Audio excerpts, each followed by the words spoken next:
Welcome back to Man the Helm podcast. I am joined once again by Mr. Richard Oliver. How's it going, dude?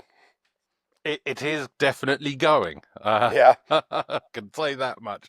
Thanks for having me back. What an honor to be here again. Well, like I said last time, man, we're doing this like an annual thing. I mean, you guys just keep putting out good stuff. I got to keep getting you guys on here. I mean, that's just what happens. We do try, although it's been a little bit slim on the pedal pickings for a while at Wampler. There's been a slight bung, but I think that's going to be removed soon, and there will be a flood of pedals. Well, and such is the way of the ebb and flow of most businesses. It's how it rolls, man. But one thing you guys have been really leaning into, which I've been really, really loving, are all the courses you guys have. And you Okay. yourself, sir, have just put out a brand new course. So let's talk about it. What is this course all about?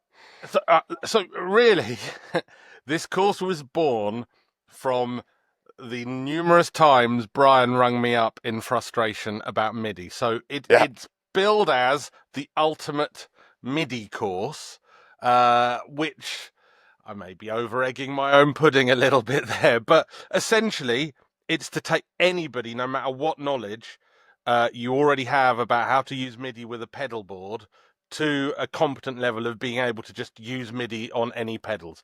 It's unlike a lot of Brian's videos. This is not a video about like making Midi pedals. This is about Right. making and using a Midi pedal board, because there are a lot of guitarists that are just frightened of, like, even the word Midi sends them into a rage. That's me.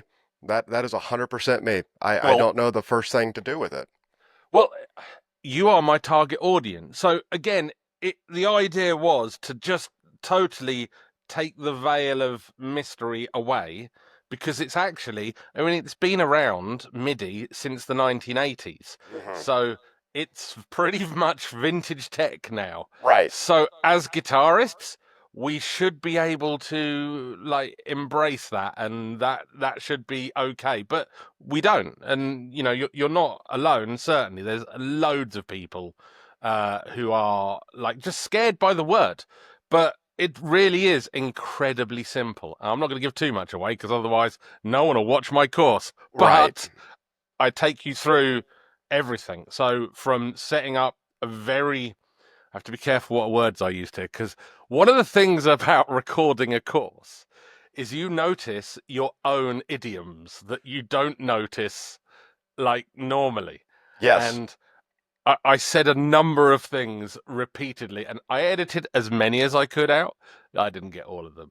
But it is an incredibly simple course. It's designed to go from plugging in the world's most simple MIDI switcher, which is the Wampler syntax. On the board right now. Literally, yeah, just a 2-button preset switcher.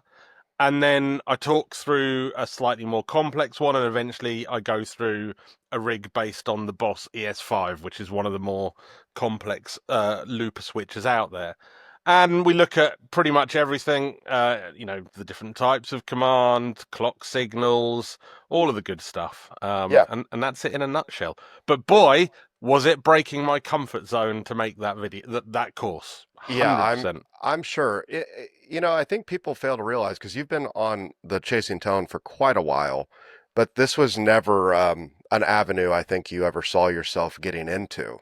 100%. I mean, I watched Brian, like a lot of people, I watched Brian's stuff and was like, I like this guy. He's funny. He makes me laugh. Right. And never in a million years thought I would be kind of part of that Hmm. ecosystem. Yeah. But again, kudos to Brian, because he was the one that really encouraged me. He's like, listen, man, you'll do great at it, because you can speak reasonably well. And one thing that we have learned from 3, 4 years, whatever it is now, of the Chasing Tone podcast is I can talk a lot. And he Right. was like, Right.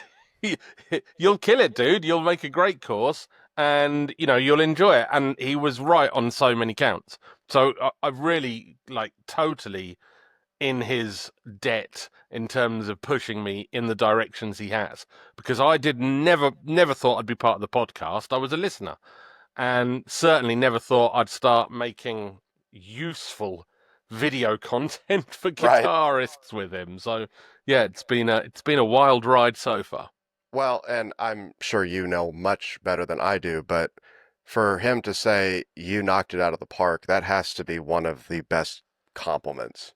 I You still actually don't believe it. I'm right. like he didn't really watch it. He's just saying it because he's nice. But yeah, it was like this is actually kind of like a little look behind the scenes. So I submitted the course to him like as finished videos about 2 weeks before it got released. Hmm. The idea being that he takes it and he uploads it into the right segments and all of that stuff. And he was just super busy for a week. Like he's got so many things going on, and I was super paranoid. I was like, he's watched it and it's terrible. He's trying to think of how to let me down gently, Yeah. and like there was an awkward moment where we got on a call and I was like, so have you watched the videos? Like, no. I was like, phew, Yeah. kind of happy about that. But then he did watch them. He was like, these are great. You worry too much. Look, the first time I recorded it, it was terrible. This is like the third or fourth version Yeah. because you got to learn your chops on the way. Hmm. And I did really rapidly. And I learned how to do video editing, which I kind of have always been able to do, but I've never done it more than for like, the odd 3 to 4 minute promo. The longest thing I'd ever done before was probably Brian's 50th birthday video. But even Okay. that Yeah. was just splicing files together and, having a run. But this was massively taxing on my addled and tiny brain. But yeah, we got there. Yeah, well, and that's one of the things I've really appreciated about Wampler is you guys are constantly pushing the envelope, not just for the guitar pedals, which is what you're known for, but for adding value back into your customer base and just the community of guitar players as a whole. And that could be anything from learning how to build pedals to how to set up your MIDI rig. So there's always that innovation, but not in the typical way you would think for companies. There's always something though pushing the envelope to make something better for the people receiving either the content or the physical items. Right, and I hate to blow smoke up his ass constantly, I really do. But Brian is the center of that orbit. He's the Hmm. one who's like, I think the market might start moving in this direction, and that's something I like. So let's look at it. And he definitely saw when I started getting interested in DIY, it kind of reinvigorated his DIY love. Hmm. I mean, I made jokes about it on the show. Like, he was literally taking notes down of what I was asking and Right. turning it into courses that make him money, which I still don't have my cut for, but that's another issue. But it kind of did make him look at the market. And we're in a weird place right now. Like, the gear market has gone a bit strange Hmm. because no one really wants to commit to anything while they're not sure what the whole tariff situation will shake out like and jobs, and so people have just stopped buying a lot of gear. They're still buying various things that always sell, but it's a little bit weirder. And I think DIY is a good little place for people like me and maybe yourself to kind of retreat into whilst that happens a little bit. For sure. Because there's certainly, like, I, I don't know about you, but I feel that up until about 3 months ago, there's like three pedals coming out every third day. Yeah. There's like, all right, simpler put, one a day, but it was just like ridiculous. Now they seem to be a little bit more sparse, and like I say, we haven't released anything for uh oh, The Cryptid was the last the one, wasn't it? cryptid. That's like 4 months ago, Yeah. probably. Um, but we've got multiple pedals that are all going to probably come out in one bunch. So that's just how things be. Yeah, and like I said earlier, it's just the ebb and flow of the markets and the company itself, you know. I mean, everybody, like you said, is a little bit wary. I don't think it's going anywhere. I just think it's kind of just in a little bit of a lull right Yeah, now. I totally agree, and I know some of the products that us and some other companies are coming out with are going to be immense. Hmm. Am I right in thinking you've got a synergy set up? No, no, no, no, Oh, okay. no, Oh, no. I I run said a nothing. I said I run nothing. that little D20 back there for everything, Okay. and it's killer. So Yeah, nice. that's my go. Well, it's good because I can literally either go gig with it or I can plug straight into the interface, and I can have everything going in the front end of it. It's just super clean. You Is know, that the heavy metal string joy cap you're wearing? 100%. That's brilliant. I love Uh, that. yeah, dude. Okay, check it out. I when I find something that works unbelievably well, and people like to say, silly things on the internet because it's the internet, but when I find companies like, for instance, Wampler, Stringjoy, Honeypicks, like these companies make amazing products that I use and work for me very, very, very well. Like I've never had an issue with Stringjoy. I've never had an issue with Wampler pedals. So I trust going into a gig, playing for a session, doing whatever. I trust these to do the job.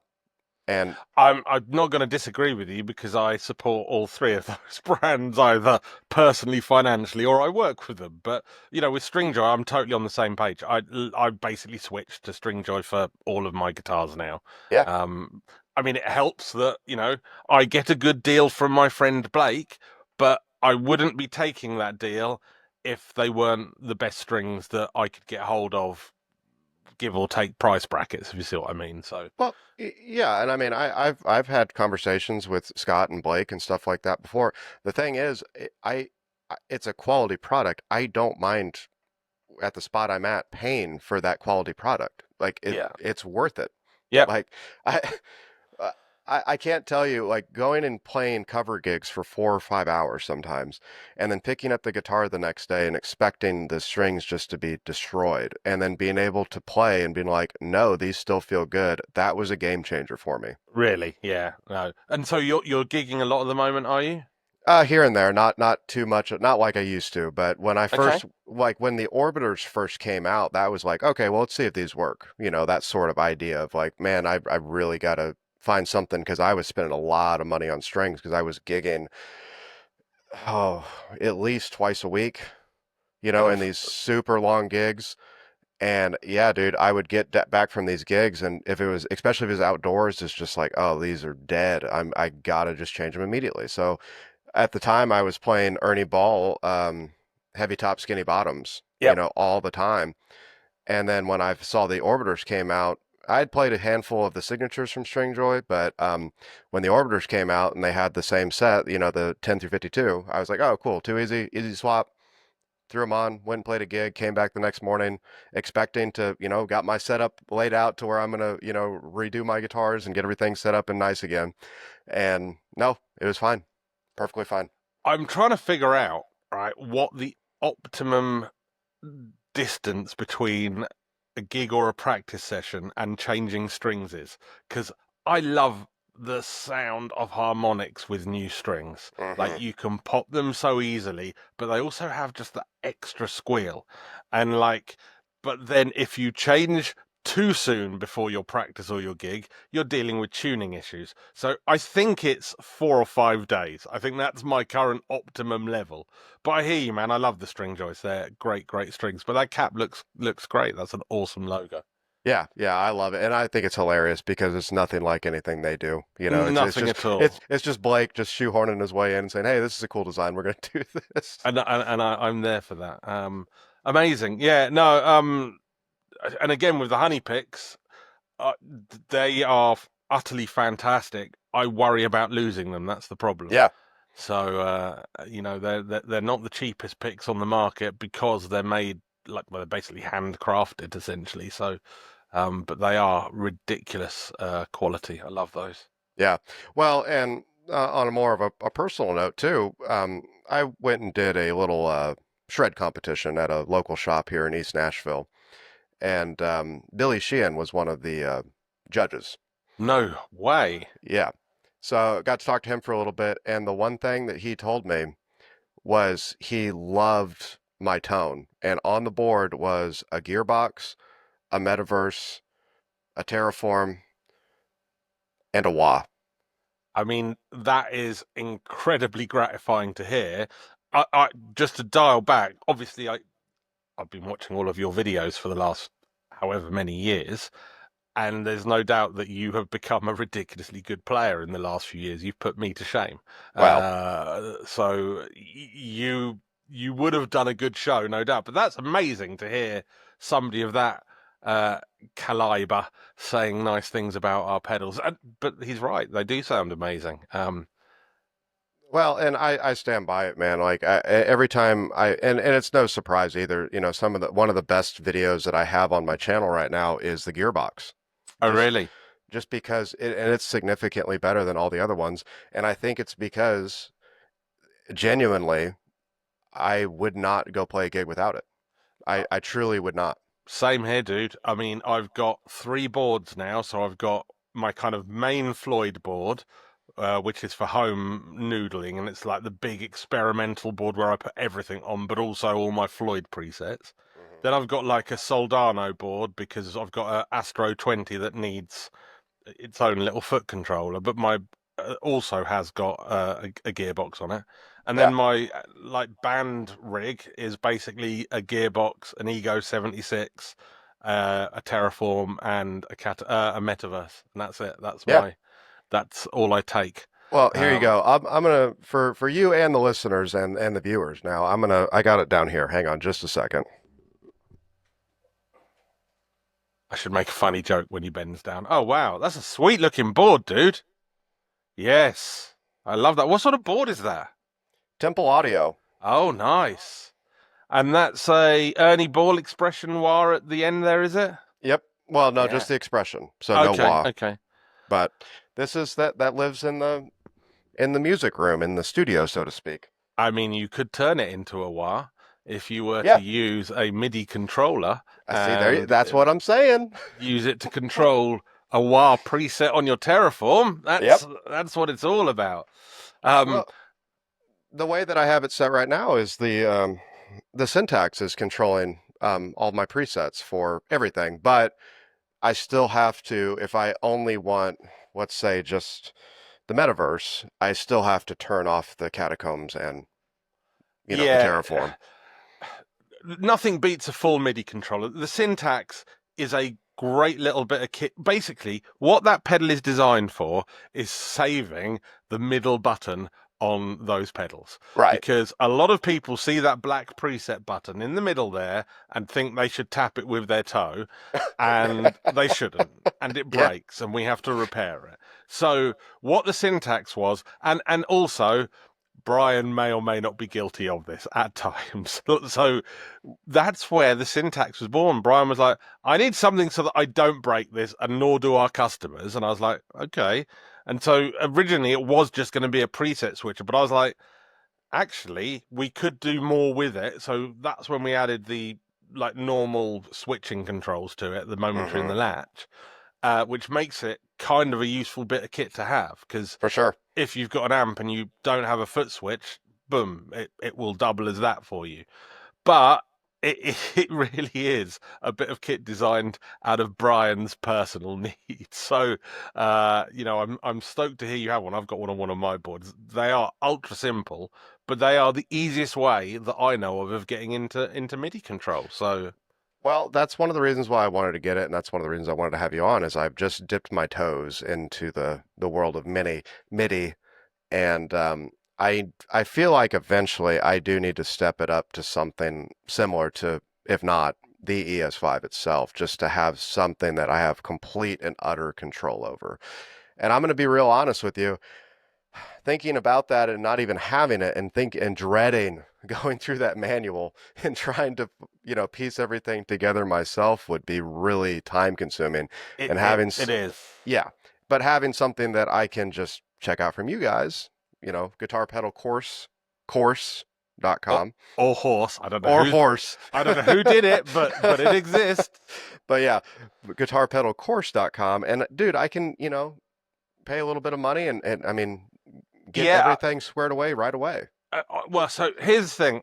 With my course, it is the culmination of me spending. So obviously, I've had to do all of the manuals for the Catacombs, Yeah. Terraform, Metaverse. So I knew all about kind of their MIDI implementations. But I then had to kind of figure all of this out for myself because Hmm. there just wasn't anywhere on the web that told you in one place. And I ended up with like three different websites just to figure out how to program that ES5 how I wanted it. And then once I'd watched them all, I was like, oh, it's actually really simple, but it comes with a thick manual. And like Right. yourself, if I see a thick manual, I'm just like, yep, throw that away. I know better. Press buttons. And with the ES5, you do need to understand a little bit about what you're doing. Not that much. So the last third of my course pretty much is ES5 focused, uh, but there are hundreds of different MIDI controllers out there for different things. That said, I think the ES5, even though it's not cheap, is one of the best. Arguably now, if I was spending the money, I would struggle to not for my band, not buy like an HX Stomp, which could also Hmm. do the MIDI thing, and I could use that to control some delays and an amp, and it has built-in effects because it's not a million miles away from the cost of the ES5, but Yeah. the ES5 just gives you so much flexibility with analog pedals. That's why I love it.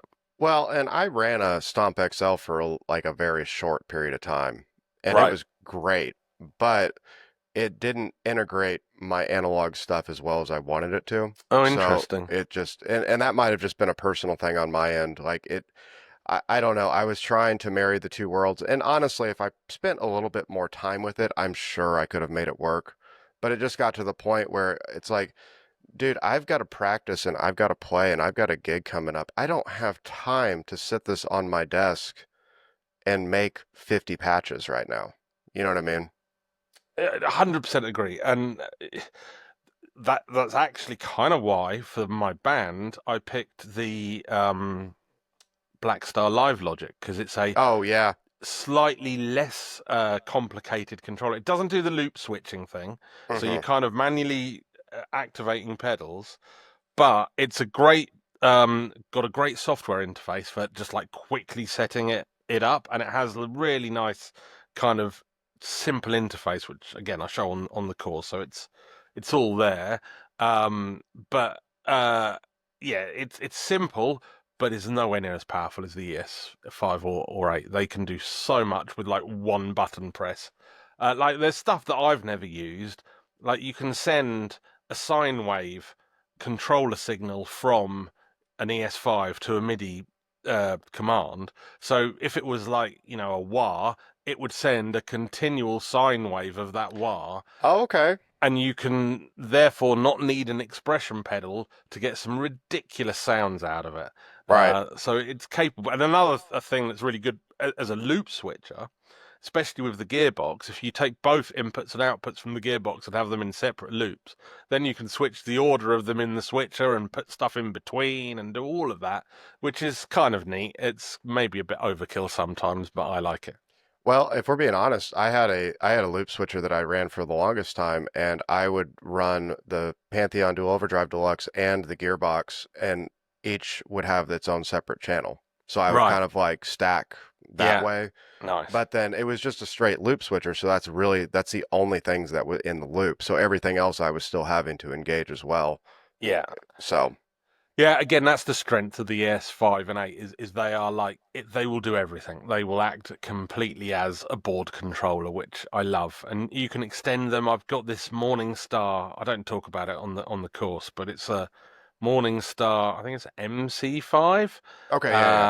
And it's five MIDI loops. Hmm. So it takes one loop of your loop switcher, but gives you another five loops that are controlled by MIDI. So it's just a really simple. So in theory, you could have an ES5 control like 24 pedals or Right, right. whatever. My maths is bad at that. It should be 25 minus 5 probably, so 20. Yeah. But you get what I'm saying. Well, and those morning stars are really cool because they're relatively compact, They're comparatively really speaking. compact. I've managed to get mine mounted underneath my board next to the power supply, so it's Okay, really that's what I nice. was thinking. That like that whenever I see them, that's always what I've thought of. It's like, man, this would be perfect underneath, away from everything. So that it's Like good to know that's how you run it. So it's always a trade-off because I like to see the flashing lights, and it's got lights on it which tell you which channel's engaged. But actually, I don't miss those. So yeah, it mounts really nicely underneath a board next to a power supply. So it's a good solution. And again, it just astounds me that people are as frightened of MIDI as they are. Because for me, it's as simple as everything else in guitar tech space. Yeah, I think it's just something that has not ever been, well, I don't want to say not ever, but here in recent years is not something that is readily used very much. Okay. So, I know when it first came out in the 80s, it was a big deal, but at the same time, we didn't have as much access to information as we do now. And it might be one of those things where it's just like information overload, like you said, similar to like you get a manual, a couple inches thick, and now it's like, dude, I'm just like you said, tossing this, I'll figure it out, sort of thing. Yeah, And then you never and I figure it do out. get that side of it. The other thing is there is a confusion whenever, and again, I address this partially in the course, but whenever you sort of talk about MIDI, people think you mean like a uh, one of those Casio MIDI Oh, yeah. guitars or the Boss GT, whatever. It's like, no, that's a separate thing completely. Yes, that is also MIDI, but we're not worried about that because if you've got one of those, you know what you're doing, or you're just going to have a whole world of fun with it. Yeah. Or it could be something as since everybody is a lot more software based and maybe don't understand, and I'm just kind of thinking out loud right now.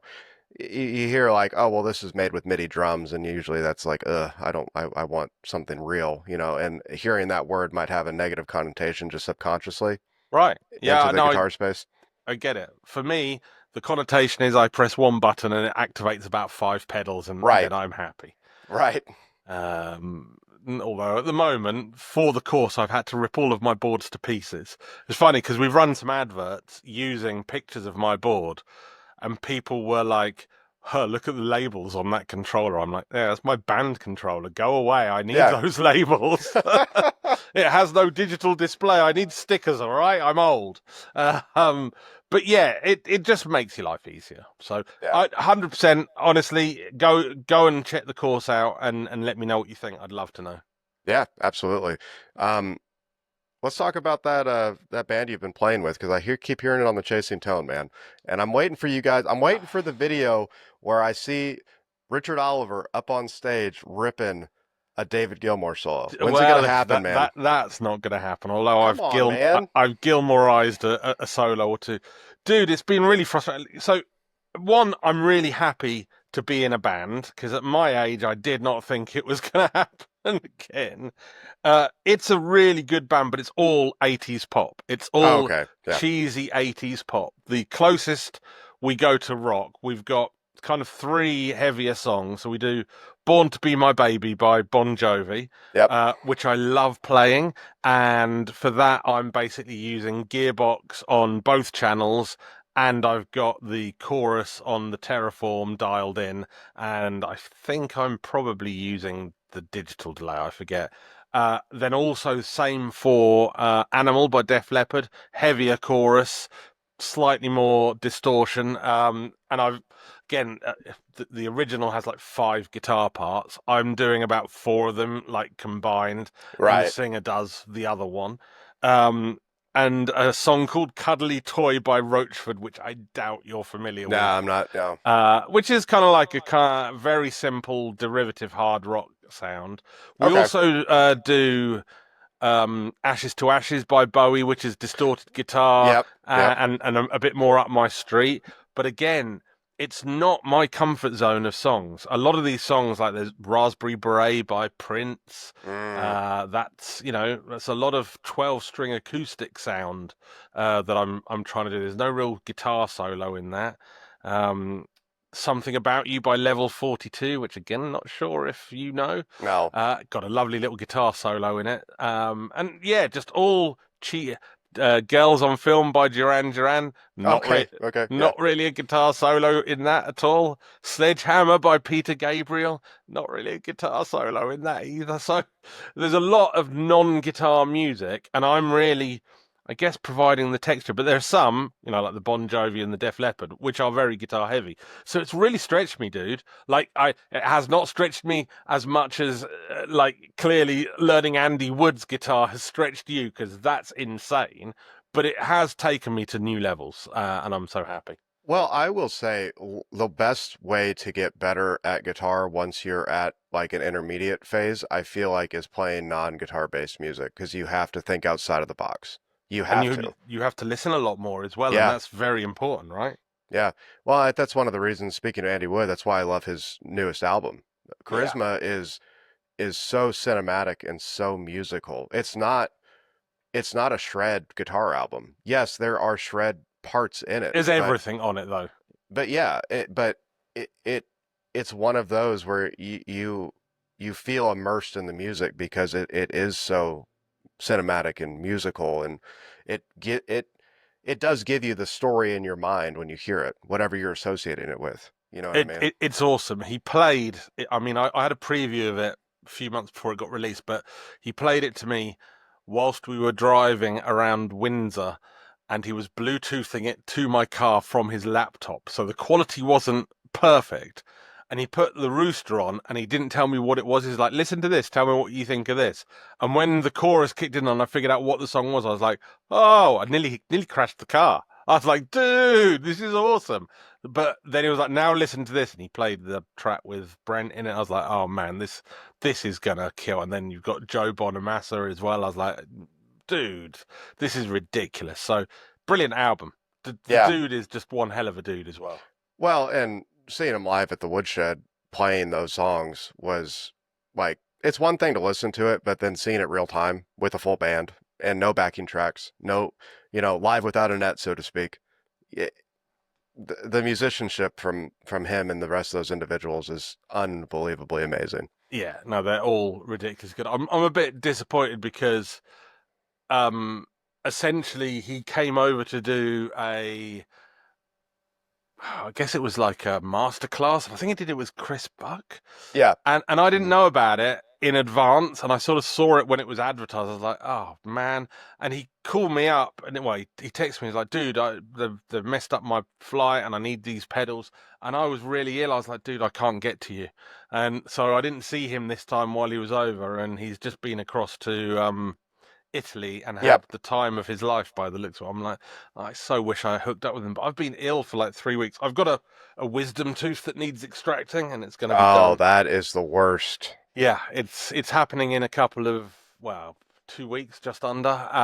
But it's meant that I've just picked up all of the illnesses that are going around, Oh basically. yeah. Yeah, for sure.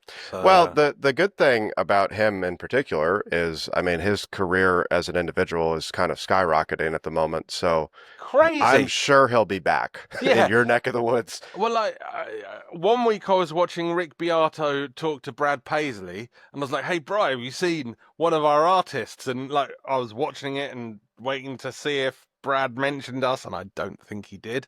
And then the next week it was Andy Wood, and I was like, "Right, this guy better mention us," and he did. Of course, he was like Pansy and Gearbox. I'm like, "Thank you, Andy. Thank you for Right, putting us out there. That's what we needed." So, right. but also he came across really well on that, I thought. Oh, for sure. Well, and I've had him on the podcast before, and he is one of the most genuine, down to earth curators of music I've ever met in my life. He knows his music like nobody else. Yeah. He is ridiculously like musically switched on. Hmm. And also just a really fun guy to chat to Yeah, and like hang with. So yeah, gutted I didn't see him. Jealous that you got to go and see them play live at the Woodshed. Are you going this year? I am going this year. Okay, who they got this year? I forget. It's So the top heavy hitters are Dan Huff, that's yeah, it, Dan Huff. I yeah, remember now. Dan Huff, Trey Hensley. If you're not familiar, he's a bluegrass chicken picking, flat picking kind of guy, Hmm. monster guitar player. Um, who else was on that?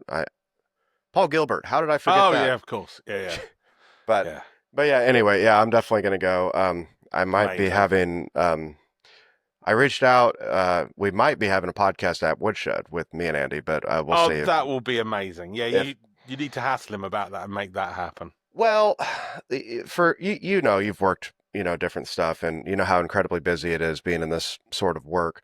An event like that, I appreciate the offer, but I understand how incredibly busy it is for everyone involved in that sort of an event, you Yeah, know. and it So is ridiculous. if it works out, awesome. If not, I'm still gonna have a great time. So Yeah, and you can always do one afterwards and kind of like recap. So that I'm yeah, sure it yeah. will happen in some form. But yeah, utterly jealous you're going. I don't think I'm coming to the States anytime soon, sadly. Um, I was hoping to get brought out for a NAM, and then there was all this like stuff that's happened in the world, and I don't think that's happening now. Yeah. Well, I will say, being from Indiana myself, I think you would love it in that part of the country for sure. And biscuits and gravy are a must. I really do want to go. I'm not going to lie. I really do want to go. The trouble is I have so many places I'd have to go, and it have to No, be yeah. east to west coast via the south, like journey. Because thankfully, I've got friends now in pretty much every state of the US, Oh, I'm and sure. uh, I have learned that all these states are, in fact, very different. But it Yes. does mean that if I visit, I would have to just go everywhere. I'd have to hire an RV or a helicopter or something like that. Maybe Well, one of your army buddies can get me one of those Apache gunships on hire. I can get you probably whatever you want. I just need you to not ask any questions. Okay, we're good. We're good. No, it was funny. I had a gentleman on I talked to last night from Halo Sailor Effects. Hello Sailor Effects. Oh, he's from Portsmouth. Yeah, yeah. And he's 22 years in the Navy, Yeah. and it's like it's funny when you kind of get those parallels of gentlemen that have served in different capacities in different, countries, and it's still all the same. It is all the same. So I've never I've crossed paths with him in that I've helped arrange Brian have an interview with him, and I got Brian to post something about him because somebody else told me that he was a huge fan of Brian's, and I was like, sure, yeah, whatever. I've never spoken to him, but I did see on his page that he was based out of either Gosport or Portsmouth, which is where obviously the naval bases are around here. And I was like, dude, so I gave Brian some strictly Portsmouth lingo to talk to him, and I think he did ask him the question. If I'd have known you were talking to him, I'd have set you up too, but that Oh, never it's all good. happened. It's all good. It's no worries at all. No, but yeah, he did bring up Wampler during our conversation. It was back in Okay. the day when he was Brian was still doing the indie guitarist thing, and that's what really one of the keys that inspired him. Right, yeah, no, he said that via one of these contacts in the past, or someone's told me that. But I really love his pedals as well because his design aesthetic is tattoos and Yeah, more kind of the nautical tattoos, shall we say? And I love it. I think I looked at them, I was like, yeah, this stuff's great. And he's very local to me, like literally 9 miles away, probably if right. that's where he is. But yeah, amazing. Well, you've had some great guests on though. Your podcast has kind of grown into quite the show, I think, over the last year or so. Well, the bad thing about it is, if we're going to be real honest, I didn't post anything until recently, and the last big one or the last episode I had prior to, I just released the one with Robert Baker. Yep, I saw that. The That's one awesome. before that was November, Okay. and I got into this weird mindset of I was trying to be like, if I okay, I'll just be 100% honest. I was trying to be like Blake because that's the first thing that I Dude, what? You should have spoken to me and I told you, do not emulate that guy. oh, I'm well That aware. I'm well aware. that guy is an insane mess of testosterone and beef. Yeah. Well, but I didn't feel genuine because I was like, dude, I'm just trying to like copy now. You know what I mean? Yep, But then I I, 100%. I was sitting and thinking about it, and my I think yeah, my wife pretty much just told me, she's like, well, you're not doing the same thing as him. And that simple phrase, I was just like, dude, what am I? What? Yeah, why am I getting weird about this? I'm just okay. We're doing this again. You know what I mean? Like, Yeah, and I would have never have thought that had you never have said that. I've always thought you were just doing your thing. You are very different to Blake in a good way, and I love Blake to pieces. Don't get me wrong, but he is Blake, and he is definitely suffering from too many podcast-itis at the moment because the poor dude goes from recording one to editing another to recording another, and then it's like, and it's the weekend, so he works real hard just to be Blake. But dude, you've got your own thing. You're what I liked about talking to you, and what I've liked about watching the development of the podcast. And I had noticed the break, and I just thought everyone has them. Um, I like your angle from a kind of player's perspective because Yeah. that's what you are. You're a gigging, playing, working man's guitarist. Like that's what a lot of us are. And Blake actually isn't. Blake's a weird experimental Right. deviant, but so it's not to take anything away from him, but your skills and his are very different, and the way you present and the way he presents are naturally very different. You don't need to worry about that, and you don't need to copy anyone. You need to be yourself. Oh, 100%. And that it's not anything that I was actually doing. It was just something dumb in my head that I was getting in. That's all it was. It wasn't I get any it, dude. outside influence. It was just me. We So, all get it. I mean, I've had some horrible things said about me on the internet, and they have genuinely, left me reeling for days. Like every time Brian would ring me, I'd go, "Oh, so I guess I'm that guy, am I?" And like they hurt you, and after a while, you just learn to have a very thick skin about things. for sure. So, I think I've got a delivery guy outside my window, which I've You're left fine. open. So. Do you need to get it or? I think my wife is dealing with it. Oh, okay. Okay. No, my bad. I just didn't know if we had to cut it earlier or anything. No, I think she's dealing with it. I heard Vake scream. It's super hot over here. It's like I don't know, 85 degrees, Hmm. and so I've got my window open. I completely forgot to shut it before recording. Oh, So it's all good. apologies.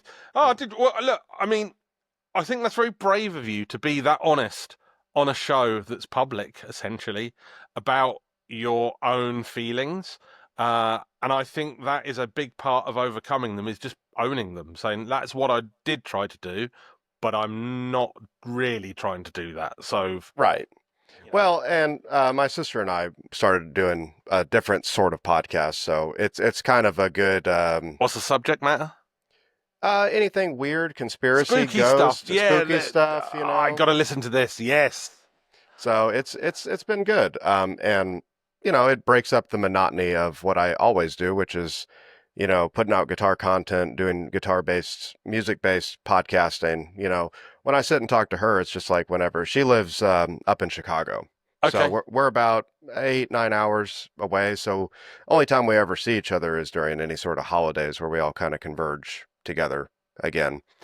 But yeah, it's just like every week getting to sit and talk to her, which we never have talked that Which is much. So awesome. yeah, I think that's really, really cool. But I love the guitar content. Like I say, I see a lot of your guitar videos, and I curse you. I sit there and go, how the hell can he play that so well? It's like you are a very, very talented player, and I think that also comes out in how you ask questions of people on your show. So I think you need to continue with both, and therefore you are now Blake. You've just got to I know. get rid of the moustache, get a kind of chin beard, and jobs are good. And I really thought about it next time I asked Blake to come on if I could just I'm gonna find a picture of him and trim everything down and get the angle right because he always kind of stands like off to the side a little bit, on his sort of stuff. So yeah, looking down his right. chin at you. Yeah. Try to get his mannerisms down a little bit, you know what I mean? Do something. But no. And that's the thing. I feel like that's what ended up happening is I got in my own head about it and now I'm not in my own head about it. I just don't. We've all done it. I mean, the number one thing. So I also use the cop a lot of criticism about graphics on Hmm. Wampler pedals, and we have our various running jokes, including the orange on orange. Best cut Uh, thing ever. right, but you know. If artwork is obviously subjective, so Yep. one man's Mona Lisa is another man's Jackson Pollock, and vice versa. But it took me a while to build a thick skin about it because at first, every time someone said I love Wampler pedals, but their artwork sucks, that to someone who spends their entire time thinking about it, that really hurts. Oh yeah. And then I realized that the correct response was if you can show me the pedal you've designed that has sold millions of dollars, then I will listen to you. But Hmm. until you can, I'm not going to listen to you. And it's the same with podcast critics. It's like, where's your show? Let me hear your show that you've started working on from a cold start, i.e., you're not a radio professional, you're not a TV media professional. Let me see your show and let me see how you do. Because people think we just get up here and press a button and record and it's all brilliant. It's not. It takes nerves and thought and worry and preparation and editing and mind-numbing editing. It's hard work, which is why I wouldn't want to be Blake if I were you, because he works bloody hard.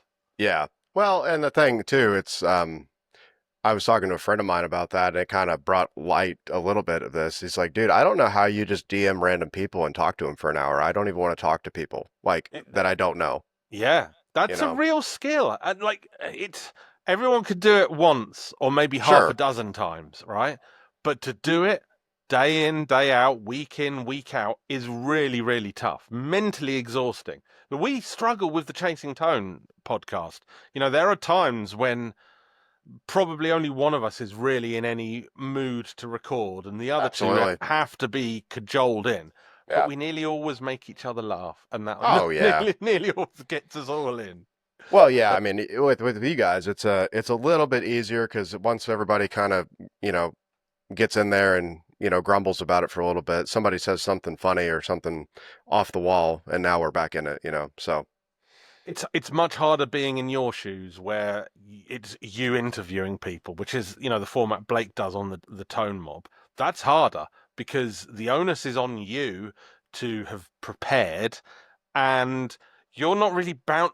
Like, we know each other, we chat fairly regularly, kind of offline, but we're not bouncing off each other in the same way you would if we were like regularly podcasting, yeah, because you don't know my facial expressions, my cues, and all of that stuff, which you build up, with years. So the way you're doing it, you've chosen the more difficult way, which is why I think the podcast with your sister is a fantastic thing to do, because that will bring the real Jake out. She ain't gonna take any fakeness, I think. well, listeners of this show, if you want to check it out, expect me to curse a lot. Okay, it's a habit that I picked up in the Sold. military, and I can't get around it. So I What's it contain called? it. The paranoid perspective. I'm gonna so check that out. So it's not too bad. It's a good time. But yeah, listeners of this show, if you're used to me being very respectful, polite, and insightful, that is not the show for you to go to because I am yeah, the quote unquote other side of me, the dark side of Jake is coming out. I like the design as well, dude. Who did that? Don't tell I me did. AI. Did you did that yourself? Hmm. I like that. That's very nice. Yeah. The Uh, the words are kind of weird because the software I'm using is a free one, so it was hard to It's kind hard of to type text on a path if you're yeah, not using Illustrator. yeah, If I was to give you one tip, I'd probably just take it out of there and just put it on the bottom, that's fair. just Yeah. straight, just Hmm. because I could see it was text. I couldn't read it, but I could work out what it said. But it's on my secondary monitor. I've seen Giants of Afghanistan. That reminds me of your story, of course. Dreams, what are they good for, though? I'm going to listen to that, I think, today. So apparently my sister dreams every single night. Really? Yeah, and she documents them and has like a dream diary and stuff like that. So, That's insane. She is actually insane. I mean, I do not dream every day. I blame that on herbal substances, but yeah. um, I do have this one recurring dream, and I had it last night, which is I'm in my old house and I find a secret room, and there are revelations in the secret room. There's Okay. got to be some deep. Last night's revelations were that the previous owner kept children in a Victorian wooden toilet and possibly tortured them. But I watched some dark things, but I love it. And I just saw the Tunguska event, which I didn't know was a real thing because it's Yeah. mentioned in Ghostbusters. Hmm. And like, I was like, that's just something they made up. But it was a real thing. I think maybe they think it was meteorites colliding or something like that. Supposedly, it was an actual airburst, a full solid comet or asteroid that burst probably a couple hundred miles above the surface. Right. Wow. Yeah. Yeah, I'm going to check this out. I love this. This is awesome. But there is a good one for astral projection. I used to do that when I was a child, and I remember it very vividly. Oh, really? Oh, yeah.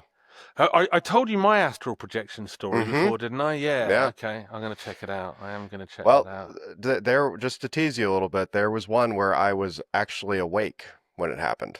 Dude, I'm going from episode 1 and I'm going through all of this. Sarah, is that your sister, Sarah? Yep. She joined a cult. She did. Oh, this is right up my street. I love this so much. Oh, you've done Malaysian flight MH370. Yes. What do you think caused that plane to disappear? Um, well, not to spoil it too much, but based off of the evidence that we kind of found and it's out and available, I would unfortunately say it was most likely the older pilot. Yeah, okay. You think it was pilot suicide? Yeah. So I have, because there was a very bad air crash in India Hmm. recently, and it brought up the fact that there are a disproportionate number of pilot suicides Yeah. in the airline industry, just because of the nature of the industry. So, yeah, I think that's not the fun theory, though. The fun theory is that it was taken away by aliens, surely. Right. Right. Um, Well, and that's the thing, it's that's what I like about the podcast because we kind of poke at the woo, but we also kind of get the real, you know, life have stuff you, happening too. not to completely derail this podcast onto your other show, but have you ever watched Dr. Dave? What's Yeah. his name? Yeah, I love Hmm. his debunking stuff. Oh yeah, Professor Dave, sorry, not Professor Dr. Dave. Dave. Professor Dave. Well, I'm telling you right now, Richard, guilty pleasure of mine is watching him eviscerate flat earthers. Oh, he has this one video where he takes down this, and he doesn't pull any punches. He's No. like, the reason you're saying this is because you are a moron. And I'm like, Right. I love this guy so much. But I love flat earthers for being so absolutely insane about it, because there's so many ways of proving them wrong, and yet every time you prove them wrong, they're like, ah, yes, but what if? Yeah. Well, I'll tell you right now, regardless of what I'm doing, I always try to whole ass everything. We don't half ass anything around here. Okay. So flat earthers, they are whole ass in that whole entire thing. Oh, So, mate, I'm gonna have to listen to that. That's brilliant. Oh, I'm glad. I've kind of struggled. So I used to listen to last podcast on the left, mhm. um, which I liked, but it went off the boil a bit for me. They got new host on because of some issues, and I don't listen to that anymore. And one of the comedy podcasts I listened to just got boring, and so Yeah. I've kind of run out of stuff. So yeah, I'm going to be listening to you and your sister talking about flat earthers. Well, can't speak. Fair warning. We are just now in that part of our podcast journey where we're hitting our stride and kind of being able to. So the first few episodes, as per usual, when you start a Always a bit podcast, shaky, yeah. they're always a little shaky. So just listeners, for anybody that's listening to this right now, if you happen to go over there, disclaimer real quick. First couple, maybe 10 episodes, it's a little rough, but 'tis to be expected. Oh, I love it, man. I So love it. And other than that, how's life for you at the moment? it's good. It's good. Got to Any demo new some. gear is what I'm really asking you. No, but well, that D20 is new. I bought that off of RJ Ronjulio at a Oh, guitar really? show. Hmm. I love him so much, by the way. I mean that in a totally heterosexual and manly way. Well, But the funniest part about what that a dude. purchase was I was on the horn with Philip Carter, and I was like, man, I'm really digging deep into the rev stuff. I really need something for the studio where I can plug in, either mic it, but also run it into my interface to have as much control over the sound and post as possible. And he's all like, "Oh, dude, yeah, you need to check out the D20. Actually, here's RJ's number. I just told him you're looking to buy one. He's got one for sale." Oh, wow. So it just ended up working out. And Curiosity got the better of me, and I had to ask him what RJ stood for, hoping it was something like Raymondo Junior or something cool. He's like, yeah, it's not exciting. I won't spoil it, but yeah. yeah, well, and no, but as always, I'm looking forward to what you guys. I know you guys have been teasing some stuff here coming up, and I'm always looking forward to what you guys are going to put out, and that's I can, definitely going I, to I be can, without cluing you in too much, I can give you a sort of shape of something. So we've got one awesome pedal that's completely unique, as far as I can tell, in the world of gain coming out. We've got a mini pedal coming out, and then we've got kind of again Brian's take on a really nice famous circuit coming out. So there's nice. three pretty much gain related pedals, one of them less so than the others, let's say. And then there's some really exciting stuff coming out, like breaking the mold completely. But pedal wise, there's three really nice pedals coming out. I will have at least two of them on my board permanently. I don't know about the third because they haven't sent me one to try yet, even though I've Ah, designed it, but it will come. yeah. Well, I think that's a good place to kind of wrap up. Any closing thoughts, words of wisdoms from yourself, Mr. It's, Oliver? words of wisdom I lack. Look, I put a lot of work into that MIDI course that's Yeah. available on guitarpedalcourse.com. So anybody that goes and buys it off this, please shoot me an email. Let me know what you thought of it. Even if it was negative, I'm a big boy. I can take it. But I would really love everyone to go and check it out. But yeah, just check out, wamplerpedals.com, guitarpedalcourse.com. And later this year, there might be a bit of an Oliver effects situation going on. Uh-oh. I've been That's waiting for that too. all I'm saying. All right, awesome. Well, for Richard, listeners, we'll check you guys next week. Be sure to head down to the show notes. You can check out Guitar Pedal Courses, guitarpedalcourse.com. That email for Richard will be Richard at Wampler Pedals. I'll have that down below as well. Check out all the fine stuff from Wampler Pedals. You guys know I love them. I use them all the time. Check them out. Show them some love. Let them know Jake from Man the Helm sent you. I'm sure they would love to hear that. They But yeah, absolutely would. He doesn't get a kickback, and I will make sure he never gets a kickback. hey, I don't need a kickback. I'm I'm I I'm would give good you with one just if I buying them. could. I'm joking. No, I'm just kidding. Yeah, we're good. We're good. But listeners, appreciate you guys hanging out, and we will check you guys next week on Man the Helm podcast. Cheers, dude.